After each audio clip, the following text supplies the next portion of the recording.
प्यारे साथियों, स्वागत है आप सभी का हमारे YouTube चैनल में। और लगातार हम सीरीज चला रहे हैं ग्रुप डी की, जो बहुत इंपॉर्टेंट होने वाली है, क्योंकि आप सभी के लिए आप सब जानते होंगे कि ग्रुप डी कितना इंपॉर्टेंट होता है। अगर आपका एनटीपीसी या टेक्नीशियन में नहीं हो पाया तो अंतिम उम्मीद बचती है ग्रुप डी। तो बस जी जान से आपको ग्रुप डी की तैयारी में लग जाना है। डेट भी इसकी आ गई है, तो बहुत ही कम समय बचा हुआ है, तो इसलिए ज़्यादा से ज़्यादा आप प्रीवियस से प्रैक्टिस कीजिए और उन टॉपिक को तैयार कीजिए जो आपके टॉपिक कमजोर हैं। तो इस वीडियो में साथ में बताता भी जाऊंगा कोई क्वेश्चन कितना इंपॉर्टेंट है, कितनी बार आ चुका है, तो इससे आपको और भी ज्यादा आइडिया लग पाएगा। तो साथियों, वीडियो इंपॉर्टेंट होने वाली है। आपसे छोटी सी रिक्वेस्ट है, चैनल को सब्सक्राइब कर लीजिए, साथ में बेल आइकन भी दबा लीजिए, क्योंकि यहाँ पर ग्रुप डी की बेहतरीन तैयारी होने वाली है। पूरे का पूरा क्वेश्चन पेपर हम आपको सॉल्व कराने वाले हैं। चलिए शुरुआत करते हैं आज की वीडियो की। नीचे दिए गए प्रश्न और उसके बाद के दो कथनों का अध्ययन कीजिए। देखो, क्वेश्चन हमारा कह रहा है कि आज मेगुल और श्यामल की कुल आयु क्या है। तो हमें मेगुल और श्यामल की टोटल आयु बताना है कितनी होगी। अब कथन से जरा चेक करिए कि क्या हमें मिल पा रहा है इसका आंसर या फिर नहीं मिल पा रहा। तो मेगुल आज 15 वर्ष का है, तो ये तो बात हमें पता चल गई कि भाई मेगुल आज जो है वो 15 साल का है। ठीक है, अगर श्यामल की बात पता चल जाए तो आराम से हो जाएगा। तो श्यामल मेगुल से 3 वर्ष छोटा है। इसका मतलब पक्की बात है कि अगर ये 15 का है और ये 3 साल छोटा होगा तो इसकी भी एज 12 निकल आएगी। तो अब हम दोनों का टोटल निकाल पाएंगे, है ना। यही तो पूछा है, मेगुल और श्यामल की कुल आयु क्या है। तो इसकी इतनी हो गई, इसकी 12 हो गई, टोटल निकाल लोगे। तो हमें कैसे पता चला दोनों की आयु, जब हमने दोनों को देखा। यहाँ पर भाई यहाँ से मेगुल आया, यहाँ श्यामल आ गया, तो दोनों ही सही है। तो हम कहेंगे कथन फर्स्ट और सेकंड एक साथ सक्षम हैं। तो ऑप्शन नंबर इसका दूसरा करेक्ट है। देखो, ये क्वेश्चन करंट अफेयर का है। इन क्वेश्चन को कराने का एक ही मकसद है कि आप इस टाइप के क्वेश्चन भी तैयार करेंगे। तो देखो, बॉलीवुड के किस व्यक्तित्व को नियुक्त किया गया है, वो भी ब्रांड एम्बेसडर। तो अगर कोई सेलिब्रिटी होता है या कोई फेमस पर्सनालिटी होती है, जैसे कोई खिलाड़ी हो गया, तो अगर उन्हें कहीं का ब्रांड एम्बेसडर बनाया जाता है तो उन पर जरूर आप एक बार फोकस करिएगा। ठीक है, वहां से एक बार दो क्वेश्चन पूछ ही ले जाते हैं, बन जाते हैं। ये क्वेश्चन अब आपसे नहीं पूछा जाएगा, लेकिन अगली बार के लिए आप ध्यान रखेंगे कि ऐसा कुछ आता है तो जरूर याद करना है। ऐसे तत्व जिनके रासायनिक गुण समान होते हैं लेकिन परमाणु द्रव्यमान भिन्न भिन्न होते हैं, इन्हें क्या कहा जाता है। देखो दोस्तों, ये क्वेश्चन में गड़बड़ी पाई गई है। इसमें ये गड़बड़ी है दोस्तों कि रासायनिक गुण की जगह पर परमाणु क्रमांक दिया होना चाहिए। ऐसे तत्व जिनका परमाणु क्रमांक समान हो पर द्रव्यमान भिन्न भिन्न हो, ऐसे। लेकिन रासायनिक गुण की बात कर दिया है तो क्वेश्चन ही गलत हो गया है। ठीक है, वरना इसका सही होता है ये वाला। तो जब कभी ऐसा क्वेश्चन आता है दोस्तों कि जो एजेंसी कराती है, जैसे टीसीएस है, आपका पेपर लेगी, जब आप ग्रुप डी दोगे तो टीसीएस ही करवाएगी। तो अगर कोई क्वेश्चन गलती से उसने पूछ लिया, मान लो कोई क्वेश्चन पूछा, उसका ऑप्शन यहाँ नहीं दिया या ऑप्शन गलत दे दिए क्वेश्चन के हिसाब से, तो वो क्वेश्चन को इग्नोर कर दिया जाता है। तो जितने भी कैंडिडेट उस शिफ्ट में बैठे रहे होंगे, यानी कि जिन जिन के पेपर में ये क्वेश्चन आया रहा होगा, उन सभी को बराबर बराबर नंबर दिए जाते हैं। और आप लोगों को एक डाउट रहता है कि सर मान लो हमने अटेम्प्ट नहीं किया और मान लो निगलेक्ट कर दिया गया क्वेश्चन और किसी ने अटेम्प्ट करा, तो क्या दोनों को नंबर बराबर मिलेंगे। तो हाँ जी हाँ, बिल्कुल। जब कभी कोई क्वेश्चन इग्नोर किया जाएगा तो चाहे आप क्वेश्चन को अटेम्प्ट करो या फिर छोड़ दो पहले ही, क्योंकि आपको तो पता नहीं होगा ना कि कौन सा इग्नोर किया जाएगा। तो क्वेश्चन आप करो या फिर ना करो, सबको बराबर नंबर मिलते हैं उस क्वेश्चन के। ठीक है, जो जो शिफ्ट में आया होगा जिसकी। भारत में खादी और ग्रामोद्योग सहकारी उत्पादक संघ लिमिटेड की स्थापना डैश में की गई थी, 1954। ठीक है, आगे बढ़ते हैं। अच्छा, आप लोग उसमें एक क्वेश्चन पूछता हूँ कि आप लोग बता पाएंगे कि सबसे पहले भारत की किस राज्य में मेट्रो ट्रेन चलाई गई थी। सबसे पहले मेट्रो किस राज्य में चलाई गई थी, आप लोगों को बताना है। क्वेश्चन देखो, अकादमिक विद्यालयों और समान डोमेन में काम करने वाले स्टार्टअप के बीच एक अद्वितीय मेंटरशिप अवसर स्टार्टअप अकादमी गठबंधन कार्यक्रम लॉन्च किया गया। तो देखो, ये भी कई बार पूछ लिया जाता है, कोई भी कार्यक्रम है या कोई ऑर्गेनाइजेशन है तो उसके बारे में भी क्वेश्चन आता है। तो हालांकि ये तो आपसे नहीं पूछा जाएगा, लेकिन उस समय का लेटेस्ट था इसलिए पूछा गया था। ये उत्तर है इसका चौथा वाला। अब क्वेश्चन है कि देखो, एक फिगर ऐसे दिया है, फिर ऐसे दिया है और फिर ऐसे दिया है, तो यहाँ पर क्या आएगा इसी पैटर्न को फॉलो करते हुए। तो देखो जरा ध्यान से, अब यहाँ पर ये जो त्रिभुज था जो कलर्ड है, अब पहले मान लो नीचे की तरफ था इस प्रकार से, अब क्या हो गया, ये इधर हो गया इस प्रकार से, फिर क्या हो गया, ये इधर की तरफ हो गया। तो अब आप बताओ किधर होगा। तो अब ये वाला त्रिभुज ऐसे होना चाहिए ना, इस प्रकार से कुछ होना चाहिए, मतलब इधर की तरफ ऐसे। तो यहाँ पर देखो किस में दिया, इसमें नहीं दिया, सब में एक ही डायरेक्शन है, ये अलग है। तो बस यहीं से उत्तर हमारा हो जाएगा। नीचे दिए गए कथनों का निष्कर्ष अध्ययन करिए, यानी कि इसके निष्कर्ष का अध्ययन करना है। जैसे कथन करा है कि सभी कीट सजीव हैं, देखो जब कभी ऐसे आए तो आप 2 गोले बना लो, एक छोटा गोला बना लो, एक बड़ा जो पूरी तरह से उसको कवर करे, जिसके साथ सभी लगा होता है। जैसे सभी कीट, तो कीट यानी कि के हो जाएगा। सभी कीट क्या हैं? सजीव हैं, सजीव यानी कि एस हो जाएगा।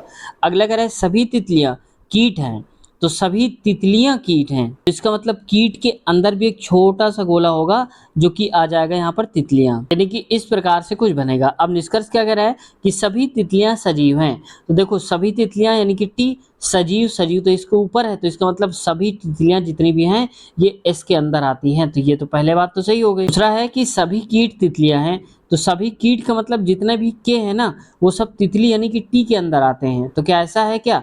तो भाई देखो टी तो छोटा है, के बड़ा है, तो के अंदर टी आ सकता है, ना कि टी के अंदर के आएगा। जिस प्रकार से घर के अंदर किचन आ सकता है लेकिन किचन के अंदर घर नहीं आएगा। तो वैसे टी को समझो आप किचन और के समझो आप पूरा घर। तो ये तो दूसरा गलत हो गया, फिर केवल एक ही सही है। तो हम कहेंगे निष्कर्ष, केवल निष्कर्ष फर्स्ट कथन के अनुरूप सही है। ऑप्शन नंबर इसका पहला ही करेक्ट हो जाएगा। अमोनियम क्लोराइड के एक अणु में कितने परमाणु होते हैं? तो देखो इसका मतलब है डायरेक्ट फार्मूला आपको अगर पता है तो आसानी से कर लोगे आप। अमोनियम क्लोराइड यानी कि NH4Cl, ठीक है। अब कह रहा है कि परमाणु, तो देखो Cl एक है तो एक परमाणु तो ये हो गया। अब देखो H 4 है यानी कि 4 ये हो गया, तो 1 प्लस का 4 और प्लस का नाइट्रोजन कितना 1, तो 1 लिखेंगे। तो जोड़ लीजिए 4 1 5 1 6, तो टोटल क्या हो जाएगा 6 परमाणु होंगे। ऑप्शन नंबर इसका अंतिम यानी कि डी करेक्ट आंसर हो जाएगा। निम्नलिखित में से कौन सा पाइथागोरियन त्रिक है? पाइथागोरियन यानी कि पाइथागोरस ट्रिपलेट कौन सा है? तो देखो यहाँ पर होता है 5 12 14 नहीं होता है, यहाँ पर क्या होता है 5 12 13, तो ये सही बन जाता लेकिन 14 की जगह पे 13 होता तब। अगर देखो अगर कोई कट रहा है ना तो इसको पहले काट के छोटा कर लीजिए। जैसे देखो मैं 5 से काटता हूँ, 5 चौक 20, पचम 25 और माफ कीजिएगा इसको काट देता हूँ, 5 से 15, 5 चौक 20 और पचम 25। तो देखो ये एक ट्रिपलेट बन रहा है 3 4 5, तो वैसे मल्टीप्लाई करा के इस रेशियो में लिख दिया गया है। तो ये सही हो जाएगा क्योंकि हमें पाइथागोरन ट्रिक एक ही होगा कोई इन चारों में से, तो बस यही सही हो जाएगा। ऑप्शन नंबर इसका दूसरा करेक्ट। यहाँ पर और भी लिख देता हूँ, आप इसका स्क्रीनशॉट ले लीजिएगा, ठीक है। यहाँ पर चलो छोटा लिख देता हूँ, 3 4 5 और एक होता है 5 12 13, फिर होता है 8 15 17, फिर 9 40 41। ये ट्रिपलेट आप याद रखिए, 41 है लास्ट में, इसको याद रखिएगा। ये सबसे ज़्यादा बार में से पूछे जाने वाले हैं ट्रिपलेट, तो इनका स्क्रीनशॉट लेके आप रख लीजिए। कहीं पर भी अगर ट्रिपलेट पूछे तो आप इसको देख लीजिएगा। करने की गति कहलाती है कार्य, यानी कि W बराबर हो जाता है, ठीक है, चूंकि होता है P बराबर W अपान में T, रियल में ये होता है। तो कह रहा है कार्य करने की गति, तो कार्य मतलब W, गति ये हो जाएगा। तो इसको हम क्या बोलेंगे? ये बोलेंगे हम शक्ति, यानी कि ऑप्शन नंबर इसका तीसरा सी करेक्ट आंसर है। देखो कार्य किस हिसाब से हो रहा है, स्पीड में हो रहा है, धीरे हो रहे हैं, वो मतलब इसकी शक्ति पे डिपेंड करता है। और यहीं पर और अगला ऊर्जा अगर हम बात करें तो कार्य करने की शक्ति को हम ऊर्जा बोलेंगे, ठीक है, याद रखिएगा। नेहा की 8,000 की राशि एक निश्चित साधारण ब्याज दर पर 3 वर्षों के बाद 9200 यानी कि 9,200 हो जाती है, तो यदि ब्याज दर 2% बढ़ जाता है तो उसे कितनी राशि प्राप्त होगी? देखो ऐसे क्वेश्चन को चुटकियों में कैसे कर सकते हो। अब 3 साल के बाद इतना रुपए हो गया है, तो अगर ब्याज दर 2% बढ़ी होती तो आप बताओ जरा सा कि अगर 2% बढ़ी होती तो 3 साल में टोटल कितने परसेंट हो जाता? तो 6% हो जाता। बात समझ में आ गई आपको? इसका मतलब है कि 6% हमें और एक्स्ट्रा मिलता। तो अभी तो हमारे पास 8,000 रुपए थे, उसका 6% निकाल लीजिए, परसेंट यानी कि डबल जीरो से डबल जीरो कट गया, तो 6 8 48 यानी कि 480 रुपए, तो 480 रुपए हमें एक्स्ट्रा मिलते। तो यहाँ पर कह रहा है कि ब्याज दर होती तो कितनी राशि प्राप्त होती। तो अभी तो 9200 मिल रहा है, तो इस 92 जो है इसमें 480 आप जोड़ लीजिए, तो 480 यानी कि 8 0 4 2 6 9 यानी कि 96 80 आ जाएगा। तो ऑप्शन नंबर हमारा पहला ही लिखा हुआ है 96 80 करेक्ट आंसर। अब इसमें विषम बताना है कि इनमें से अलग क्या है। जैसे Z/26 D/4 M12 और J10 दिया है, तो देखो Z आता है 26 नंबर पे, तो यहाँ तो सही लिख दिया है। वहीं D आता है चौथे नंबर में, बात सही है। J आता है 10 नंबर पे, हमने बताया था ना आपको कि इजोटी आप याद रखिएगा क्योंकि ये बहुत काम आएगा। ये 5 नंबर, ये 10 पे आएगा और ये 15 पे, 20 और ये 25 पे आता है। तो जिसके जो पास लेटर पूछा जाए उसी को देख के यहाँ से आगे बता दीजिएगा। तो यहाँ पर देखो ठीक है, जे आता है 10 नंबर पे, तो सारे के सारे तो ठीक है अपने सही क्रम पे लिखे हैं, लेकिन एम दोस्तों जो आता है, एम आता है 13 नंबर पे। जबकि यहाँ पर नीचे दे दिया है 12 नंबर, तो यही तो गलत हो जाएगा। तो ये वाला कौन सा ऑप्शन है, सी है, तो सी यानी कि ऑप्शन नंबर दूसरा करेक्ट आंसर होगा। दूसरा मतलब आप ये मत सोचिएगा कि सर इसमें दूसरा यानी कि बी होना चाहिए, नहीं, हम इसकी बात कर रहे हैं, इनकी सी, ठीक है। खगोल विज्ञान के क्षेत्र के लिए दिए गए योगदान के लिए किस भारतीय वैज्ञानिक ने प्रतिष्ठित डेन डेविड पुरस्कार जीता। देखो दोस्तों, क्या होता है कि वो उस टाइप हाईलाइट पे रहता है, उस टाइम तब क्वेश्चन बना दिया जाता है। जैसे कह रहा है कि खगोल विज्ञान के क्षेत्र में योगदान के लिए किस भारतीय वैज्ञानिक ने प्रतिष्ठित क्या बना दिया है, डेन डेविड पुरस्कार उसको मिला हुआ है। तो ये दोस्तों हो जाएगा हमारा option number Srinivas Kulkarni, option number पहले ही शायद दिया हुआ है।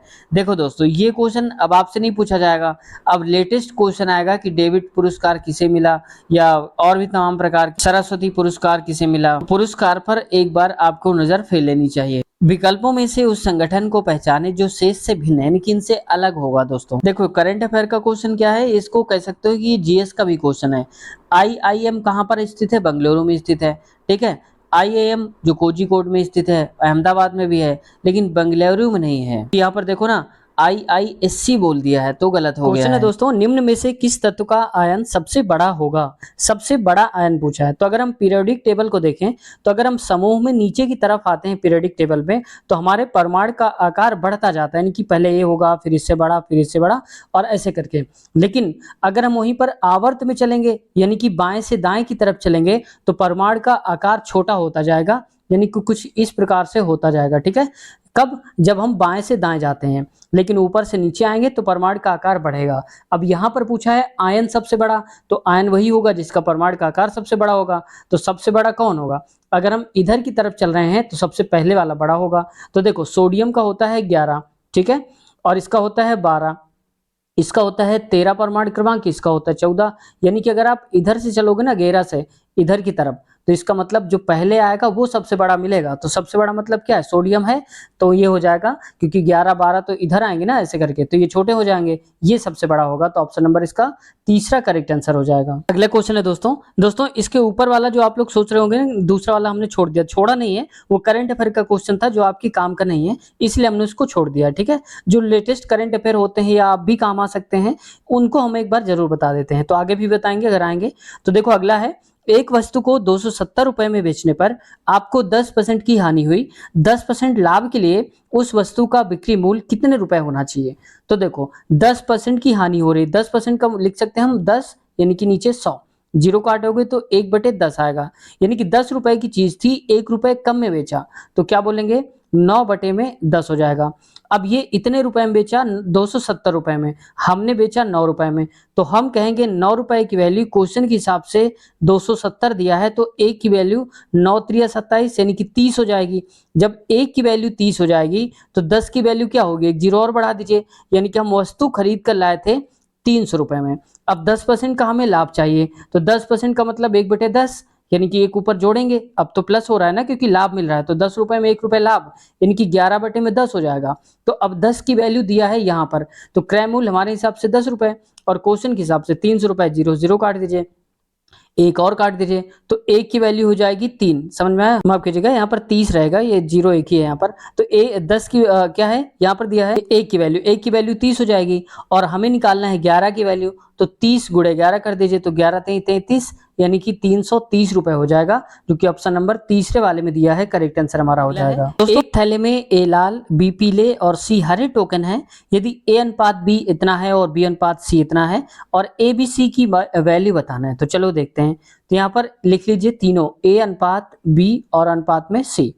अब देखो, ए अनुपात बी कितना है, 4 और 15, तो अगर ए 4 है तो बी हो जाएगा हमारा 15, ये अनुपात में है सारे, और बी और सी दिया है, तो बी और सी 9 और 13 है, तो यहाँ पर नीचे लिखिए, क्योंकि बी सी यहाँ लिखना पड़ेगा, तो लिखेंगे 9 और यहाँ पर आ जाएगा 13, ठीक है।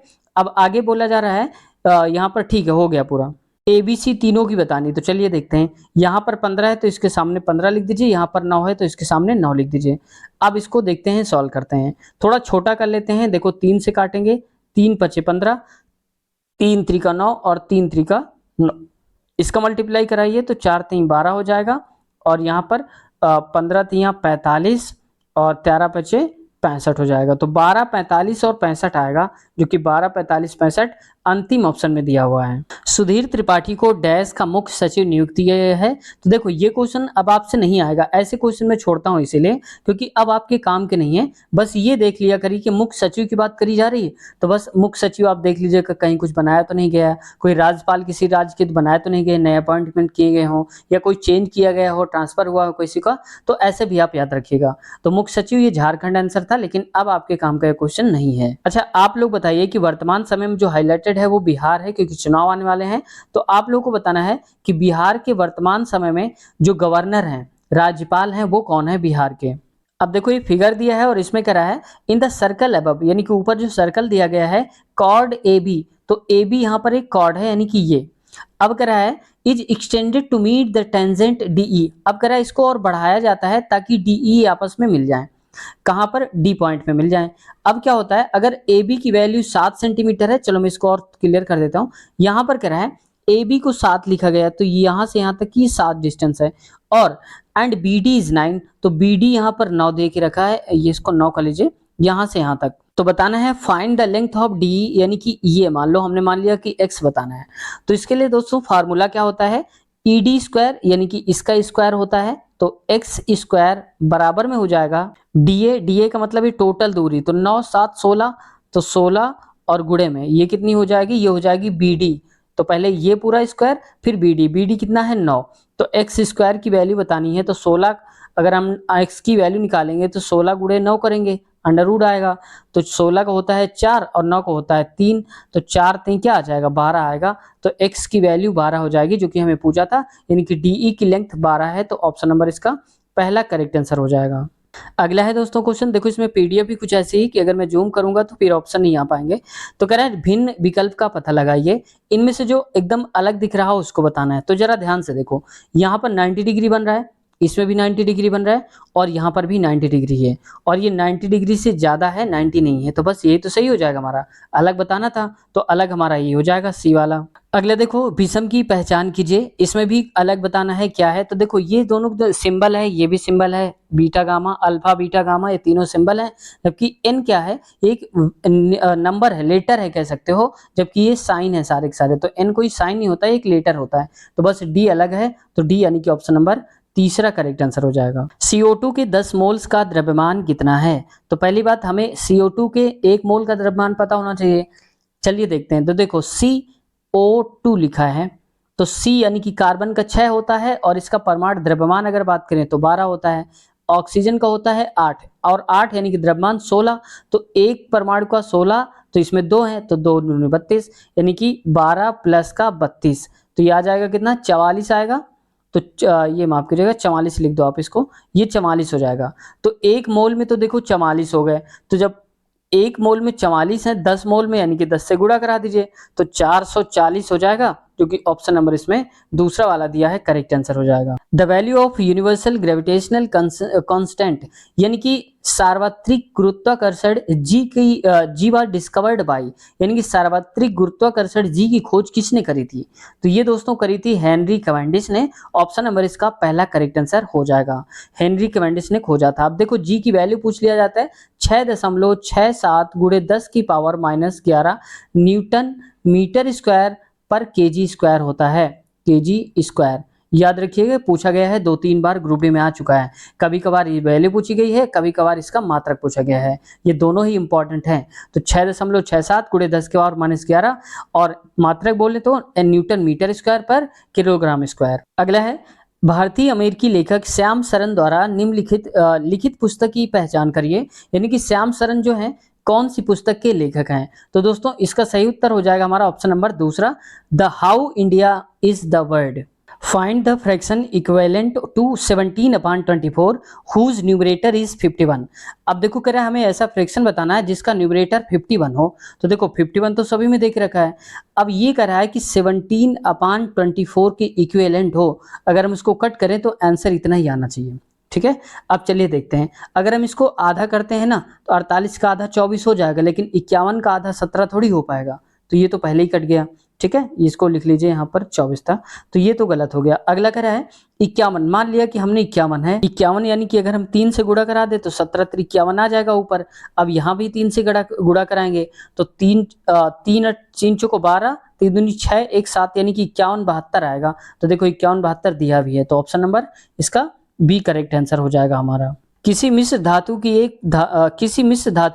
एक धातु यदि मरकरी है तो वह धातु कहलाएगी। तो देखो जब कभी पारा को साथ में यानी कि मरकरी को मिलाकर बनाया जाता है तो उसको हम बोलते हैं अमलगम, यानी कि ऑप्शन नंबर इसका बी करेक्ट आंसर हो जाएगा। अब हो सकता है कुछ अलग तरीके से पूछ ले, तो कांसा जो होता है दोस्तों ये तांबा और टिन से बना होता है, याद रखिएगा। मैं लिख देता हूं तांबा और टिन, ठीक है। और यहीं पर अगर सोल्डर पूछे तो ये होता है सीसा और टिन से मिलकर बना होता है, याद रखिएगा, ये बहुत ही इंपॉर्टेंट है, इससे एक क्वेश्चन आता है केमिस्ट्री का। अगला पीतल होता है तांबा और जस्ते से मिलकर बना होता है, तांबा प्लस का जस्ता, ठीक है। इसमें अधिकतम मात्रा में जस्ता तांबा होता है, लगभग 80%, याद रखिएगा, ठीक है। तो इन तीनों को नोट कर लीजिए। कांसा जो होगा वो तांबा टिन से मिलकर बनता है, सोल्डर जो है सीसा और टिन से, और पीतल तांबा और जस्ता से मिलकर बनता है। अमलगम तो आप जानते हैं जिसमें पारा यानी कि मरकरी का यूज हो। निम्न आकृति में वर्गों की संख्या बताइए, यानी कि इसमें से बताना है कितने स्क्वायर हैं। तो पहले तो देखो यहाँ पर अगर हम बात करें तो एक स्क्वायर ये हो गया, ठीक है। जैसे मान लो मैं स्क्वायर से बना देता हूँ, इस प्रकार से स्क्वायर है, ठीक है। तो अगर एक ऐसे होगा एक ऐसे होगा तो कितने हो गए, 1 2 3 4 और एक ऊपर वाला हो गया 5, तो टोटल 5 हो गए, यहाँ से यहाँ तक हो गए 5। अब आगे आते हैं इनमें से, तो 5 याद रखिएगा, मैं इनको लिख भी देता हूँ कहीं पर, ये 5, ठीक है। अब देखो इसमें से एक ये छोटा वाला एक ये बड़ा वाला बन रहा है ना, और ये ऐसे ही देखो 1 2 सब में बन रहा है, तो 4 दूनी 8 तो ये हो गए, तो प्लस का 8 इसमें कर लीजिए। और इसमें से देखिए एक ये पूरा बन रहा है, जैसे देखो एक ये और ये, तो 4 तो ये हो गए, तो 4 ये कर लीजिए। तो 8 4 12 और 12 5 17, तो टोटल कितने बनेंगे, 17 बनेंगे, जो कि ऑप्शन नंबर इसमें दिया है। करेक्ट आंसर हमारा हो जाएगा 17, तीसरा। If y is the daughter of c and c is the wife of f, how f is related. देखो आप लोग को सोच रहे हो कि सर हिंदी में क्यों नहीं है, तो हिंदी में देखो इसलिए नहीं है क्योंकि जो मैं पीडीएफ करवा रहा हूँ, जो क्वेश्चन सॉल्व करा रहा हूँ, हो सकता है इस कैंडिडेट ने इस क्वेश्चन को इंग्लिश में देखा होगा तभी इंग्लिश में आ गया, अगर वो हिंदी में देखता तो हिंदी में आता, ठीक है। तो ये क्वेश्चन इंग्लिश है, बाकी सारे हिंदी के आ जाएंगे फिर से। चलिए देखते हैं, यहाँ पर कह रहा है कि y is the daughter of c, यानी कि c की y जो है वो c की डॉटर है। तो अगर मान लेता हूं मैं c है तो c की एक डॉटर होगी कौन, यहाँ पर y, तो y को माइनस मान लो, फीमेल को माइनस कर रहा हूं, और जो c है क्योंकि पता नहीं ये इसका पिता है क्या है कुछ नहीं, लेकिन ये c की बेटी है भाई, ये तो फिक्स है। एंड c द वाइफ, अब देखो c वाइफ है, इसका मतलब है कि ये c निगेटिव हो जाएगा, ये भी फीमेल है। वाइफ ऑफ f, ये f की क्या है, यहाँ पर वाइफ है। f is related to y, अब कह रहा है f जो है वो y से किस प्रकार संबंधित है, तो आप बताओ y से संबंधित है, तो y क्या बोलेगी इसको, तो भाई आपकी माँ के जो पति होंगे वो क्या होंगे, आपके पिता ही होंगे, तो फादर हो जाएगा, ऑप्शन नंबर इसका दूसरा करेक्ट आंसर। भारत में मध्यकाल डैश शताब्दी से शुरू होता है और डैश शताब्दी में समाप्त होता है, यानी कि मध्यकाल की शुरुआत कब से कब तक होती है ये बताना है, शुरुआत कब होती है अंत तक कब होता है। तो देखो ये शुरुआत होती है इसकी 8वीं शताब्दी में, और ये कब तक चलता है, तो ये चलता है 18वीं से, यानी कि 8 से 18वीं शताब्दी तक चलता है। तो कहां पर है, ऑप्शन नंबर देखो तीसरा इसका, 8 से 18वीं शताब्दी करेक्ट आंसर हमारा हो जाएगा तीसरा वाला। 21 जनवरी 1972 को डैश का गठन हुआ था, तो देखो 21 जनवरी 1972 को गठन हुआ था दोस्तों मेघालय का, यानी कि ऑप्शन नंबर इसका दूसरा वाला करेक्ट आंसर हो जाएगा, मेघालय राइट आंसर है। अब देखो ये भी करंट अफेयर का क्वेश्चन है कि मेलबर्न के भारतीय फिल्म फेस्टिवल के ब्रांड एम्बेसडर कौन थी, तो ये विद्या बालन थी। तो कभी ऐसे आता है जो सेलिब्रिटी को ब्रांड एम्बेसडर बनाया जाता है, इनको भी देखिएगा किस प्रोडक्ट के ब्रांड एम्बेसडर हैं, किस राज्य के ब्रांड एम्बेसडर हैं, और कोई कार्यक्रम वगैरह ऐसे चल रहा है तो उसके ब्रांड एम्बेसडर, तो उन पे जरा एक बार नजर बना के रखिएगा, ठीक है, वो क्वेश्चन इंपॉर्टेंट हो जाते हैं। तो ऑप्शन नंबर इसका तीसरा करेक्ट हो जाएगा।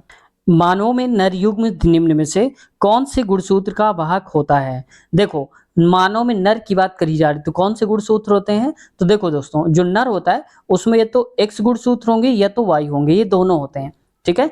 तो अब x y गुणसूत्र दोनों होते हैं, यानी कि या तो x होगा या तो y होगा, तो ऑप्शन नंबर इसका पहला जगह चौथा वाला करेक्ट होगा। देखो यहाँ पर लिखा है x और y दोनों गुणसूत्र, तो दोनों तो होते हैं, लेकिन क्या होगा कि एक बार में एक ही होता है वाहक, तो या तो x देगा वो एक या तो वाई देगा, दोनों एक साथ नहीं आएंगे, तो ये इसका चौथा करेक्ट आंसर हो जाएगा। याद रखिएगा, जैसे मान लो कि यहाँ पर फीमेल है तो उसका तो फिक्स होता है, गुणसूत्र एक्स होता है, और पुरुष जो होता है एक्स या वाई कुछ भी हो सकता है। अगर फीमेल का एक्स है फिक्स है, और अगर पुरुष ने भी एक्स दे दिया गुणसूत्र, तो इसका मतलब हो जाएगा एक्स और एक्स मिल गए, तो यानी कि क्या होगी, लड़की होती है, यानी कि फीमेल पैदा होती है। वहीं पर अगर यहाँ पर पुरुष से वाई गुणसूत्र मिल गया और फीमेल से तो एक्स फिक्स है, तो एक्स और वाई हो गया, तो क्या होगा, मेल होगा, मेल बेबी। ठीक है, तो इसलिए यहाँ से गुणसूत्र का वाहक या तो एक्स होगा या तो वाई होगा पुरुष। और वहीं अगर ये पूछते था नर की जगह पे मादा, तो हम क्या बोलते, केवल एक्स गुणसूत्र का वाहक होता है वो। कोयले और पेट्रोलियम के दहन से डैश के ऑक्साइड का निर्माण होता है। देखो, जब कोयला और पेट्रोलियम का दहन होता है, जलता है, तो नाइट्रोजन और सल्फर का निर्माण होता है। तो ऑप्शन नंबर इसका पहला ही करेक्ट आंसर हो जाएगा। यदि under root 0.25 into 0.05 under root a बराबर में ऐसे करके दिया है, तो ए अपान बी की वैल्यू बताना है, क्या होगा। चलिए देखते हैं इसको कैसे करेंगे। तो देखो, यहाँ पर मैं पहले वैल्यू लिख लेता हूँ। अंडर रूट में है 0. इसको सही करता हूँ मैं, अंडर रूट 0.25 हो जाएगा, ये अंडर रूट के अंदर ही है, इंटू में। अब देखो यहाँ पर मैं डायरेक्ट लिखता हूँ इसको, ये लिखा है 0.5, तो मैं लिख सकता हूँ 5 अंडर रूट ए अपान में, यहाँ पर 100 लिख सकते हैं, और आगे है यहाँ पर लिखा है 0.5 इंटू में अंडर रूट में बी हो जाएगा, ये इसको बी मानेगा, ये बी लिखा हुआ है। और यहाँ पर दोस्तों 2 बार है, तो एक बार और लिख दीजिए इसको 0.5। ठीक है, अब देखो यहाँ पर इसको हम लिख सकते हैं 25/100 अंडर रूट के अंदर, तो ये 5 ऊपर बाहर आ जाएगा और इसका 100 से 10 बाहर आ जाएगा, तो हम कहेंगे 5/10 आ जाएगा। तो 5/10 हो गया, और गुणे में 5 अंडर रूट ए और बटे में हो गया यहाँ पर 100, बराबर पे यहाँ पर देखो फिर आ जाएगा, तो 5 गुणे में 5 और बटे में आ जाएगा 10 और 10, यानी कि 100 आ जाएगा, इंटू में रूट बी कर दें, इसको भी मान लीजिए। तो देखो ये 100 से ये 100 कट गया, ये 5 से ये 5 कट गया, और ये 5 से ये 5 कट गया, तो A under root A upon B, यानी कि हो जाएगा हमारे पास अंडर रूट ए अपान में बी बराबर में 10 हो जाएगा, ये अंडर रूट है यहाँ पर, तो दोनों का स्क्वायर करेंगे तो हट जाएगा, तो हम कहेंगे ए अपान में बी की वैल्यू हो जाएगी 10 का स्क्वायर, यानी कि 100। तो ये तो पूछा है, तो 100 हो जाएगा, ऑप्शन नंबर इसका चौथा, यानी कि अंतिम वाला करेक्ट आंसर है। कथन हमारा है कि सचिन तेंदुलकर एक महान क्रिकेटर हैं, उनका स्ट्रेप ड्राइव देखने में सबसे प्री शॉट्स में से एक है। यानी कि जो सचिन तेंदुलकर हैं एक महान क्रिकेटर हैं, और उनका शॉट ड्राइव देखते हैं तो सबसे प्री शॉट में से एक है। निष्कर्ष क्या निकाल सकते हैं, सचिन तेंदुलकर अच्छा क्रिकेट खेलते हैं, तो बिल्कुल सही है, क्योंकि महान क्रिकेटर हैं तो अच्छा क्रिकेट खेलते होंगे। रियल में जरूरी नहीं कि नहीं खेलते या कुछ, इससे मतलब नहीं होता। यहाँ पर देखते हैं, अगर यहाँ पर ये कह देता महेंद्र सिंह धोनी, तो भी सही मानते हैं उसको, क्यों, क्योंकि यहाँ पर हमें कथन को लेकर चलना है। सचिन तेंदुलकर की बात हो रही, यहाँ पर भी हो रही, ठीक है, पहला सही है। दूसरा कह रहा है सभी खिलाड़ी स्ट्रेप ड्राइव खेलते हैं। देखो सभी खिलाड़ी की बात कर दिया, जबकि यहाँ क्या रहा है कि उनका ड्राइव देखने लायक, उनका ड्राइव मतलब सचिन तेंदुलकर का ड्राइव देखने लायक है, तो यहाँ तो हमें केवल सचिन तेंदुलकर से मतलब है ना, सभी खिलाड़ियों से मतलब नहीं है, तो ये गलत हो गया। अगला कह रहा है कौन सा निष्कर्ष कथन अनुसरण पालन करता है, तो भाई पहला ही तो करता है, तो हम बोलेंगे केवल अनुसरण फर्स्ट पालन करता है, ऑप्शन नंबर अंतिम, यानी कि चौथा करेक्ट। गुरुत्वाकर्षण द्वारा किया गया कार्य किस पर निर्भर करता है। देखो गुरुत्वाकर्षण जो कार्य होता है वो किस पर निर्भर करता है, वस्तु का क्षैतिज अवस्था में अंतर पर, या वस्तु की प्रारंभिक और अंतिम अवस्थाओं की ऊर्ध्वाधर ऊंचाइयों के अंतर पर। तो देखो दोस्तों, गुरुत्वाकर्षण द्वारा जो किया गया कार्य होता है वो ऊंचाइयों पर निर्भर करता है, ऊर्ध्वाधर ऊंचाइयों पर, क्योंकि W बराबर अगर आप करोगे mgh हो जाएगा, तो ये ऊंचाई पर ही तो निर्भर किया ना, तो यहाँ पर हो जाएगा वस्तु की प्रारंभिक और अंतिम अवस्थाओं की जो ऊंचाई होगी, कितनी ऊंचाई पर पहले था और अब कितनी ऊंचाई पर है, तो ये सही हो जाएगा, ऑप्शन नंबर इसका दूसरा वाला करेक्ट आंसर। तो साथियों आज हमने कवर कर लिए हैं यहाँ 25 तक के क्वेश्चन, और इसके आगे वाले क्वेश्चंस कवर करेंगे हम नेक्स्ट पार्ट में, और अगले पार्ट की लिंक आपको इसी वीडियो के नीचे डिस्क्रिप्शन में मिल जाएगी, वहां से आप चेक कर सकते हैं, या फिर हम कमेंट सेशन में पिन कर देंगे, वहां से भी आप देख सकते हैं। उस पर लिखा होगा अगला पार्ट और आगे लिंक होगी, तो क्लिक करिएगा तो अगला पार्ट इसका शुरू हो जाएगा, जो भी इसके आगे वाला पार्ट होगा। साथ ही दोस्तों हमने बहुत सारे प्रीवियस ईयर करवा दिए हैं ग्रुप डी के और रेलवे के। आप में से बहुत से लोग बोल रहे थे कि सर एनटीपीसी रेलवे के भी करवाइए, क्योंकि ग्रुप डी में काम आएंगे, तो रेलवे की एनटीपीसी के बहुत सारे प्रीवियस ईयर करवा दिए हैं और लेटेस्ट करवाए हमने, तो अगर आप उनको देखना चाहते हैं तो चैनल की प्लेलिस्ट में चेक कर लीजिएगा। जैसे आप प्लेलिस्ट में जाएंगे तो बहुत सारी प्लेलिस्ट मिलेंगी, सबको हमने अलग अलग कैटेगराइज कर दिया है। एनटीपीसी की अलग प्लेलिस्ट है और ग्रुप डी की अलग है, और स्पेशल मैथ रीजनिंग अगर आप देखना चाहते हैं एनटीपीसी ग्रुप डी की, तो उसकी भी प्लेलिस्ट हमने अलग से बना दिया है। तो अपने हिसाब से जो भी देखना चाहते हैं देखेंगे। लेकिन सबसे अच्छी तैयारी दोस्तों तभी होगी आपकी जब आप एक क्रम से पढ़ाई करेंगे। जैसे मान लीजिए कि पार्ट 1 आप पढ़ रहे हैं, इसके बाद आपने पार्ट 5 देखा, तो ये कोई क्रम नहीं हुआ ना। तो पार्ट 1 के बाद अगर आप पार्ट 2 देखेंगे तो ज़्यादा अच्छा रहेगा। क्यों? क्योंकि यहाँ पर क्वेश्चन का सीक्वेंस होता है। जैसे मान लीजिए हमने इस वीडियो में जो आप देख रहे हैं, इसमें मान लो हमने 25 तक के क्वेश्चन करवाए, तो इसके आगे वाले जो क्वेश्चन होंगे वो अगली वीडियो में होंगे 26 से लेकर आगे तक के। तो ये क्रम अगर आप मान लो ये पार्ट छोड़ देंगे इसके आगे वाला, तो ये तो मिस हो जाएंगे ना क्वेश्चन आपके। तो एक क्रम से अगर आप तैयारी कर रहे हैं तो सारे पार्ट को आपको एक तरफ से देखना होगा, और इसके लिए आपका टाइम वेस्ट ना हो, कम से कम समय आप देख पाएं। तो हमने क्या किया है कि हर एक वीडियो के नीचे लिंक दे दिया है उसके अगले पार्ट की। तो किसी वीडियो को आप देख रहे हो, उसका अगला पार्ट चाहिए हो, तो डिस्क्रिप्शन में देख लीजिएगा, लिखा रहता है अगला पार्ट। क्लिक करेंगे तो अगला पार्ट वहां पर खुल जाएगा, या कमेंट सेक्शन भी पिन कर देते हैं, तो वहां से भी आप देख सकते हैं। तो जो भी आपको आसान लगे वहां से आप देख लीजिएगा। साथ ही दोस्तों रेलवे के हमने बहुत सारे इंटरव्यूज लिए हैं। वहाँ जो रेलवे कर्मचारी होते हैं, क्या काम होता है, कितने घंटे जॉब होती है, क्या सैलरी होती है, और सबसे बड़ी बात जो आप लोगों को रहती है कि सर कितने घंटे उन्होंने पढ़ा था, किस बुक से पढ़ा था। तो ये सारे क्वेश्चंस हमने उनसे पुट करे हैं। तो अगर आप उस वीडियोज को देखना चाहते हैं, कई सारी वीडियोज हैं, तो आप वहाँ पर प्लेलिस्ट में देख लीजिएगा, लिखा होगा रेलवे इंटरव्यू। तो रेलवे इंटरव्यू के नाम से आप देखेंगे तो बहुत सारी वीडियोज आ जाएंगी, उनको ओपन करेंगे तो आपको वीडियोज दिख जाएंगी। तो उम्मीद है दोस्तों आज की वीडियो पसंद आई होगी। चैनल से अगर कुछ सीखने को मिला है, लगता है कि चैनल आपके लिए हेल्पफुल हो सकता है, आप चैनल से आगे बढ़ सकते हैं, सिलेक्शन हो सकता है, तो चैनल को सब्सक्राइब कर लीजिए, साथ में बेल आइकन भी दबा लीजिए, क्योंकि यहाँ पर आपको रेलवे की स्पेशल तैयारी होने वाली है। सारे के सारे क्वेश्चंस आपको प्रीवियस ईयर देखने को यहाँ पर मिलेंगे, और साथ ही जो अपडेटेड क्वेश्चन होंगे करंट अफेयर को, अब आने वाली वीडियोज में हम कोशिश करेंगे कि करंट अफेयर का अपडेटेड क्वेश्चन आपको बताएं। जैसे मान लीजिए अगर पूछा गया कि यहाँ पर मुख्य न्यायाधीश वर्तमान समय में कौन है, तो पहले पेपर हुआ रहा होगा तो वर्तमान में मुख्य न्यायाधीश दूसरे रहे होंगे पहले के हिसाब से, लेकिन अब बदल गए होंगे। तो हम अगले बार क्या करेंगे, जब हम क्वेश्चन करवाएंगे तो उसके वर्तमान समय में अपडेट करके उसको बताएंगे कि अब ये क्वेश्चन आएगा तो अब का आंसर क्या होगा। ऐसे तो इससे क्या होगा, आपकी करंट अफेयर भी तैयार होती जाएगी। तो दोस्तों उम्मीद है चैनल को सब्सक्राइब कर लिया होगा, नीचे डिस्क्रिप्शन में लिंक है, क्लिक करिए, और नहीं भी लिंक है थोड़ा सा वेट कर लीजिए, तब तक आ जाएगी। और मिलते हैं अगले पार्ट में। अपना ख्याल रखिए, टेक केयर, बाय बाय।